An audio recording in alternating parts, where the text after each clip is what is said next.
Você já reparou que em 1 Tessalonicenses, no capítulo 4, diz que nós vamos encontrar Jesus nos ares? Isso mesmo, Jesus não vai pisar nessa terra no seu segundo advento.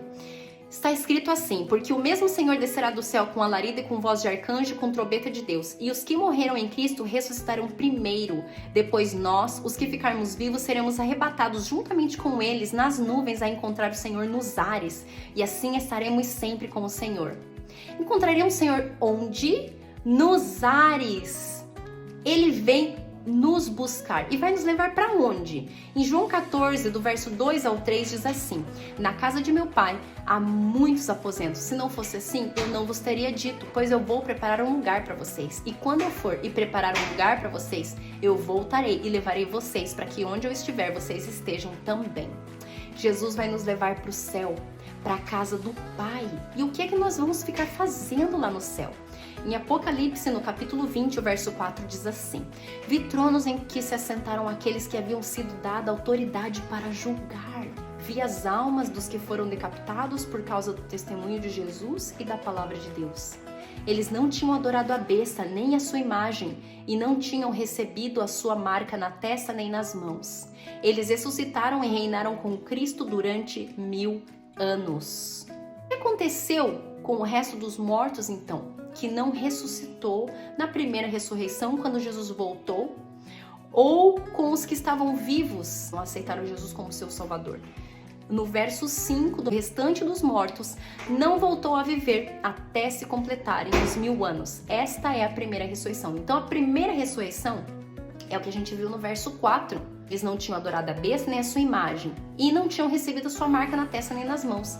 Eles ressuscitaram e reinaram com Cristo durante 1000 anos. Os infiéis que estiverem vivos morrem no momento em que Jesus retorna. O Apocalipse capítulo 6, então os reis da terra, os príncipes, os generais, os ricos, os poderosos, todos os escravos e livres, se esconderam em cavernas entre as rochas das montanhas. Eles gritavam às montanhas e às rochas: caiam sobre nós e escondam-nos da face daquele que está sentado no trono e da ira do Cordeiro, pois chegou o grande dia da ira deles, e quem é que pode ficar de pé? Quando Jesus volta, os infiéis vivos morrem, e os infiéis mortos permanecem mortos até que se completem os 1000 anos. É o que nós lemos lá em capítulo 20 de Apocalipse, no verso 5. Então, após o milênio, os infiéis ressuscitam para receber a sua recompensa. Capítulo 20 de Apocalipse, do verso 7 ao 10. Quando terminarem os 1000 anos, Satanás será solto da sua prisão e sairá para enganar as nações que estão nos 4 cantos da terra, Gog e Magog, a fim de reuni-las para a batalha. Seu número é como a areia do mar. As nações marcharam por toda a superfície da terra e cercaram o acampamento dos santos, a cidade amada. Mas um fogo desceu do céu e as devorou. Aqueles que aceitaram a marca da besta e os que já estavam mortos, permanecem mortos por 1000 anos. E eles ressuscitam no final dos 1000 anos. Satanás é solto e ele vai sair para enganar as nações. Então, as nações têm que estar vivas. Ele induz essas nações a cercar a cidade santa, para tentar invadir e tomar a cidade santa. E quem é que está na cidade santa? Os fiéis, que quando Jesus veio no seu segundo advento, tanto aqueles que ele ressuscitou quanto aqueles que estavam vivos foram arrebatados a encontrar Jesus nos ares e foram reinar com ele por 1000 anos. Lá, na casa do Pai, na cidade santa, lá. Mas depois essa cidade santa desce. No momento que essa cidade santa desce, os infiéis mortos ressuscitam. E eles são mais uma vez enganados por Satanás, persuadidos a invadir a cidade santa. E aí o que acontece? Veio o fogo do céu e os devorou. O diabo que as enganava foi lançado no lago de fogo que arde com enxofre, onde já haviam sido lançados a besta e o falso profeta. Eles serão atormentados dia e noite para todo sempre. Essa destruição ela recebe 2 explicações: fogo que desceu do céu e os devorou, e lago de fogo. Parece uma contradição, porque no primeiro a conotação de fogo combustível, que vai queimar enquanto tem algo para ser queimado. Mas no segundo, diz que vai ser atormentado dia e noite para todo sempre. Parece uma contradição, mas não pode ser uma contradição, porque a Bíblia ela não se contradiz. Então a gente precisa entender esse paradoxo. Paradoxo é quando duas coisas diferentes são a mesma coisa. No capítulo 14 de Apocalipse, do verso 10 ao 11, diz assim: também esse beberá do vinho da cólera de Deus, preparado sem mistura do cálice da sua ira, e será atormentado com fogo e enxofre diante dos santos anjos, na presença do Cordeiro. A fumaça do seu tormento sobe pelos séculos dos séculos, e não tem descanso algum, nem de dia nem de noite. Adoradores da besta e da sua imagem, e quem quer que receba a marca do seu nome. Peraí, mas a gente não leu lá em Apocalipse 20 que o restante dos mortos não reviveram até que se completassem os 1000 anos? Então, como é que aqui a gente entendeu que esses restantes dos mortos estava falando justamente daqueles que receberam a marca da besta, porque os que não receberam foram com Jesus para o céu reinar por 1000 anos. Então, os que receberam permaneceram aqui mortos.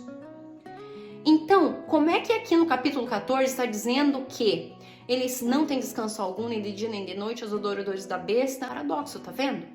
Falando da destruição da Babilônia. Por isso, num só dia suas pragas alcançarão morte, tristeza e fome, e o fogo a consumirá. Pois poderoso é o Senhor que a julga. Apocalipse 18:8. Então, olha que interessante. Tá falando do mesmo evento nos dois textos. No capítulo 14 disse que a fumaça do seu tormento sobe pelos séculos dos séculos. Mas no 18 tá falando assim, ó, o fogo a consumirá. Ou seja, vem o fogo e destrói. A gente vê o paradoxo, duas coisas diferentes falando sobre a mesma. Você acha que um Deus compassivo, amoroso, ia ter prazer em ver os infiéis, a quem ele também ama, que Deus ama o pecador, embora ele odeie o pecado, queimando pelos séculos dos séculos? Claro que não. Eu entendo que o fogo a consumirá. E quer dizer, a fumaça sobe pelos séculos dos séculos, que a consequência é eterna. No final do milênio, né, a gente lê lá no capítulo 20 do Apocalipse, veio fogo do céu e os consumiu, a destruição é assim. Mas a consequência é a eterna. Assim como a transformação é assim dos fiéis, mas a vida que eles recebem vai ser eterna. A retribuição dos infiéis. Capítulo 20 do Apocalipse, do verso 12 ao 15. Vi também os mortos, os grandes e os pequenos, postos em pé diante do trono. Então se abriram livros, e ainda outro livro. O livro da vida foi aberto. E os mortos foram julgados segundo as suas obras, conforme o que se achava escrito nos livros. Deu o mar os seus mortos, a morte e o além entregaram os mortos que neles havia.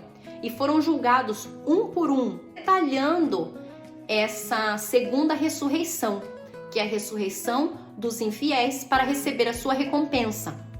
Então ele diz, de uma forma poética, a ressurreição ela está acontecendo, deu o mar os seus mortos, a morte e o além entregaram os mortos. Isso aqui não é literal, tá?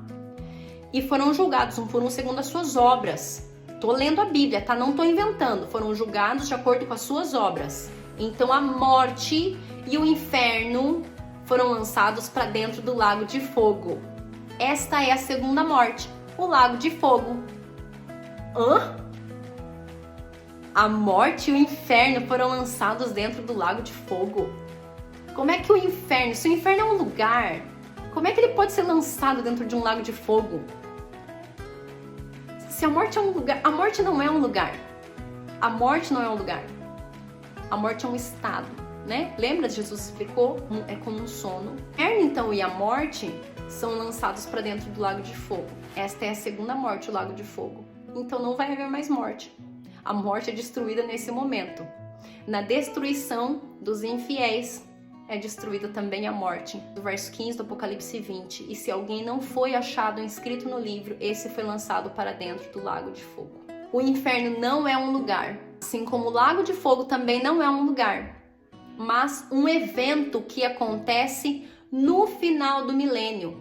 A cidade santa desce do céu, da casa do Pai, para onde Jesus levou os fiéis, que reinaram com ele por 1000 anos. O milênio não é na terra.